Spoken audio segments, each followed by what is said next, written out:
이 예속 문제까지 나오죠. 이렇게 되면서 그 예 때문에 인간을 죽여야 되는. 도대체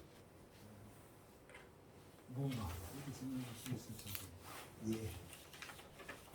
조선시대는 특히 조선 전기는 초기 살인들이 또 중요한 역할을 했죠. 조광조, 김한국 때까지 조선 초기 전기 살인. 그 뒤에 후기 살인 바로 16세기 등장하는 이황, 일곱 인상이죠. 16세기에 우리나라 성리학은, 조선 성리학은 새로운 입장을 합니다. 조선적 성리학이요. 중국보다도 앞서가는 내용이 있죠. 이것이 일본으로 수출되기도 하고 중국으로 역수출되기도 하고.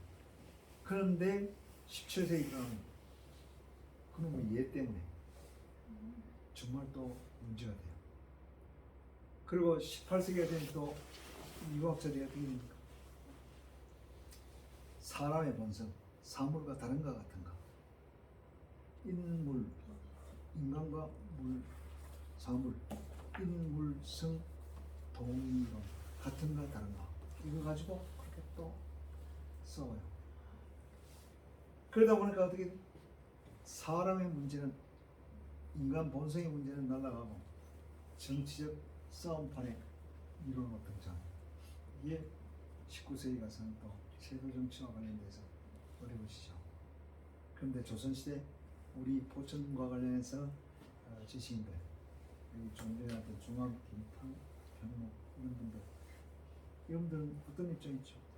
서양 세계가 막 들어올 때 이걸 무조건 배척해냈죠. 문호를 닫고 배척하고 했죠. 그 논리는 바를까 옳을까 이런 거 한번 판단해 봐요. 그러니까 역사는 바뀌어 가는데, 시대는 변화하는데, 가치는 옛날 가치, 그걸 고수하는 거예요. 이게 옳은 걸까? 틀린 걸까? 이거 한번 생각해 보시고, 다음 시간에 올 때, 다음 시간에 내 얘기도 조금 하겠지만, 근대 얘기 좀 하겠습니다. 질문을 좀 받아야 되는데, 질문하실 수 있습니까? 아무나. 그 사학자들이 자기 주장을 하기 때문에 그래서 좀 진실과 좀 거리가 멀어지는 것 같다. 자기 주장하니까. 예, 그 말을 들면 저 우리나라 역사가 뭐 1000회 가까이 의제 침략을 받았다. 그래도 순 아주 가난과 혼란 속에서 노예와 같이 살았다. 그렇게 주장하는 사학자들이 계시고, 또 그걸 잘 이겨내가지고 뭐 지금과 같은 결과가 오지 않았느냐 그렇게 말씀합니다. 지금 질문이 그 어떤 역사학자들은 외세 침략을 많이 받은 우리 민족, 그래서 좀 위축된 그 역사 아닌가. 그런데 그걸 또 어떤 편에서는 적극적으로 설명하는 분들이 있을 수 있죠. 그런데 우리가 이제 그 문제만 가지고 살펴볼 때 한번 생각해 봅시다. 우리가 상식적으로 이해할 때 수용이 되는 또 얘기를 해볼 수 있어요. 우리나라 사람들이 어떻게 살았을까? 이게 중요하죠, 그렇죠?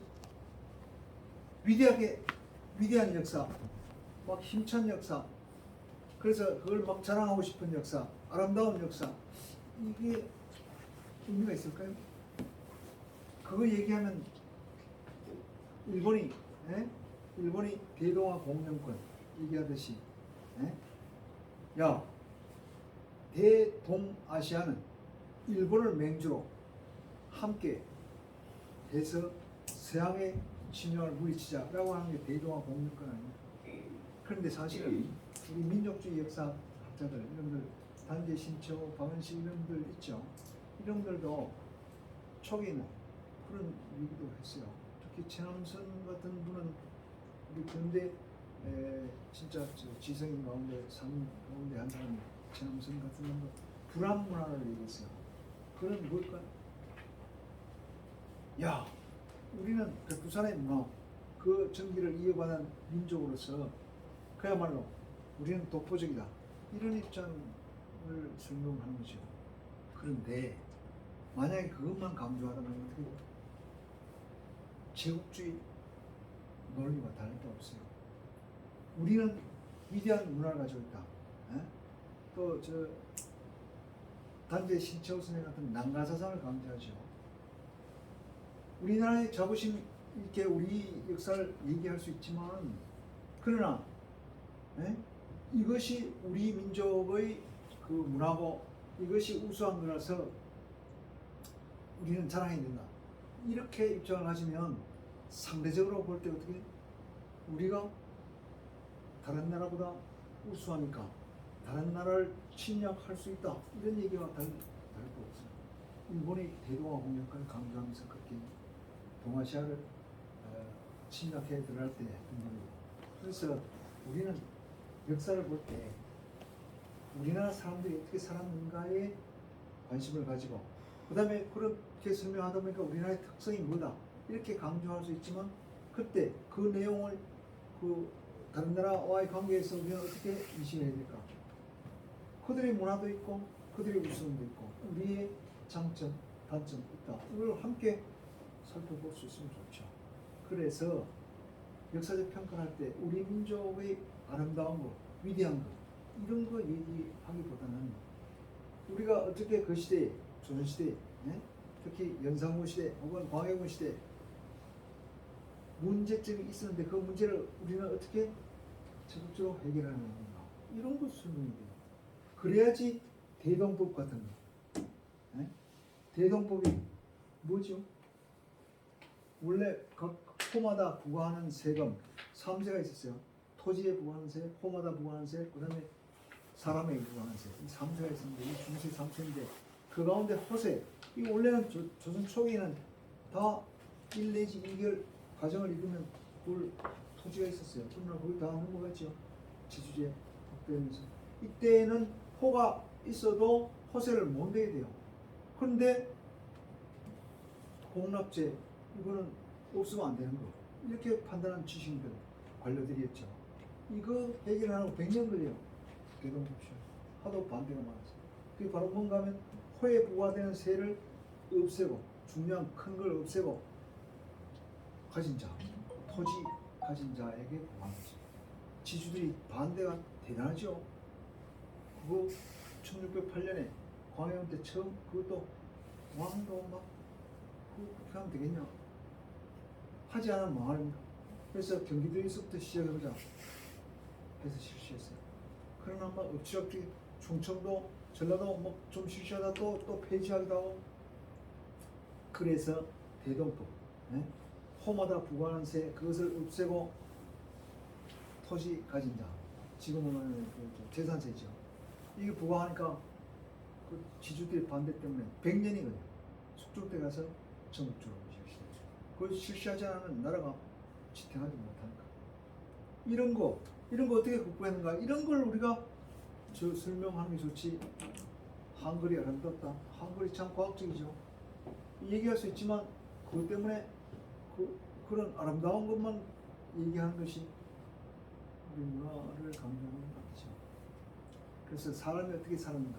그 시대의 문제가 어떤 것인데 그 문제를 어떻게 해결해 나가는가? 이런 것과 더불어서 함께 생각해야 돼요. 이순신 장군이 왜 강조될까요? 정말 그거는 개인의 목숨을 희생하면서까지 대의를 위해서 했던 거예요. 진정하죠. 그리고 그 사람은 그야말로 생각이 많았어요. 지략이 있었어요. 선조는 그것을 또 이해를 못하니까 그걸 또 부정하고 얼마나 또 힘들었어요.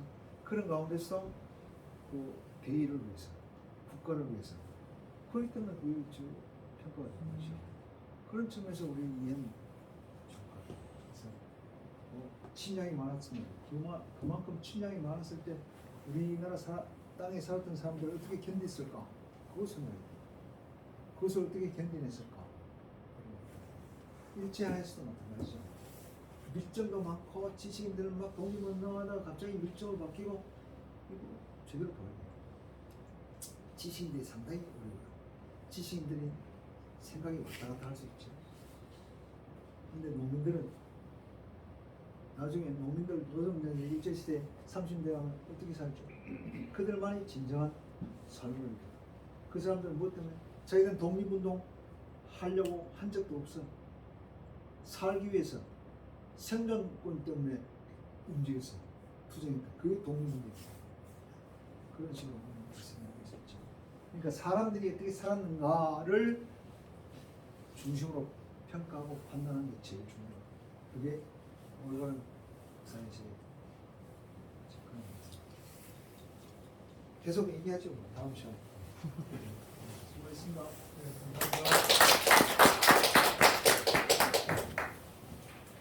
오늘 사진 찍고 하는 것은 다음 시간에